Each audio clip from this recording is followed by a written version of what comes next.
CET ಪರೀಕ್ಷೆ ಇತ್ತು. 23ನೇ ತಾರೀಕು 24ನೇ ಎರಡು ದಿನ ನಡೆಯಿತು. 23ನೇ ತಾರೀಕು ಬೆಳಗ್ಗೆ ನಾನು ಇದ್ದಾಗ ಎಲ್ಲ ಚೆಕಿಂಗ್ ಮಾಡಿದ್ರು. ಅದೇ ನಾನು ಇನ್ಸ್ಟ್ರಕ್ಷನ್ ಪ್ರಕಾರನೇ ಹಾಕೊಂಡು ಹೋಗಿದ್ದೆ. ಬಟ್ಟೆಗಳು ವಾಚ್ ಇದ್ದೀರ ಹೋಗಿದ್ದೆ, ವಾಚ್ಗೆಲ್ಲ ಅಲೋ ಇರಲಿಲ್ಲ. ನಾನು ಆದಾಗ ಈ ಚೆಕಿಂಗ್ ಮಾಡಬೇಕಾದ್ರೆ ಅವ್ರು ಸ್ಕ್ಯಾನ್ ಮಾಡಿದ್ರು. ಸ್ಕ್ಯಾನ್ ಮಾಡಬೇಕಾದ್ರೆ ಏನೋ ಒಂಥರ ಮುಟ್ಟು ನೋಡಿದ್ರು ಅವರು.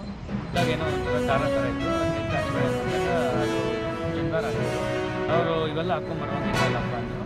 ಇಲ್ಲ ಇವೆಲ್ಲ ಇನ್ಸ್ಟ್ರಕ್ಷನ್ಸ್ ಏನು ಹೇಳಿಲ್ಲ ಸರ್, ನಾನು ಹಾಕ್ಕೊಂಬರ್ಬೇಕು ಅಂತ ಇವೆಲ್ಲ ಇಲ್ಲಪ್ಪ, ಇವೆಲ್ಲ ಹಾಕ್ಕೊಂಡು ಹೋಗಿ ನಿಮ್ಗೆ ಎಕ್ಸಾಮ್ ಕೊಡೋಲ್ಲ, ನಿಮ್ಗೆ ಎಕ್ಸಾಮ್ ಬೇಕಾದ್ರೆ ಇದನ್ನ ಬಿಚ್ಚಿ ಹೋಗ್ಬೇಕು ಅಂದರು. ನಾನು ಬಿಚ್ತೀನಿ ಅಂದರು. ಅವರು ಕೇಳಲಿಲ್ಲ. ಅವ್ರು ಯಾರೋ ಮೇಡಮ್ ಬಂದು ಕಟ್ ಮಾಡಿಬಿಟ್ಟು ಈ ಡಸ್ಟ್ಬಿನ್ ಹೊಡೆದು ಎಲ್ಲರೂ ಬಿಡಿಸೋದಕ್ಕೆ ಹಾಕಿ ನನಗೆ ಫುಲ್ ಅಷ್ಟೊಂದೇ ಬೇಜಾರಾಗೋಗಿದ್ದು. ಬೇಜಾರಾಗಿ ಎಕ್ಸಾಮೇ ಬರೆಯೋದು ಬೇಡ ಆ ಥರ ಫುಲ್ ಬೇಜಾರಾಗಿ ಮತ್ತು ಅಲ್ಲಿಗೂ 2 ವರ್ಷ ಕಷ್ಟಪಟ್ಟಿದ್ದೆ. ಸೆಕೆಂಡ್ PU ಯಲ್ಲೂ ಚೆನ್ನಾಗಿ ಬಂದಿತ್ತು. ಇದರಲ್ಲೂ ಚೆನ್ನಾಗಿ ಮಾಡಬೇಕು ಅಂತ ಅಲ್ಲಿಗೂ ಹೋದೆ ಬರೆಯೋಕ್ಕೆ. ಆದರೆ ಅದು ಆಗಲಿಲ್ಲ ಚೆನ್ನಾಗಿ ಬರೆಯೋಕ್ಕೆ. ನಾನು ಬಂದು ಈ ಥರ ಸಾಯಂಕಾಲ ಬಂದು ನಾನು ಮೊಬೈಲ್ ಚಲಾಯಿಸಿಲ್ಲ. ಸಾಯಂಕಾಲ ಬಂದು ನಮ್ಮ ಅಮ್ಮಗೆ ಈ ಥರ ಬೇಜಾರು ಮಾಡ್ಕೊಂಡು ಮತ್ತು ನಮ್ಮ ದೊಡ್ಡಪ್ಪ ಹೋಗಿ ಹತ್ಕೊಂಡು ಹೇಳಿದೆ, ಈ ಥರ ನೀನು ಯಾಕೆ ಭಯ ಬೀಳಬೇಡ, ನಮ್ಮ ಬ್ರಾಹ್ಮಣ ಸಂಘ ಇದ್ದಾರೆ, ಅವ್ರು ಸಪೋರ್ಟ್ ಕೊಡ್ತಾರೆ ನಿಮಗೆ, ಏನು ಭಯ ಬೀಳಬೇಡ ಅಂದ್ಬಿಟ್ಟು ಅವರು ಹೇಳಿದ್ರು. ಈ ಥರ. ನಿಮ್ಮ ಹೆಸರು?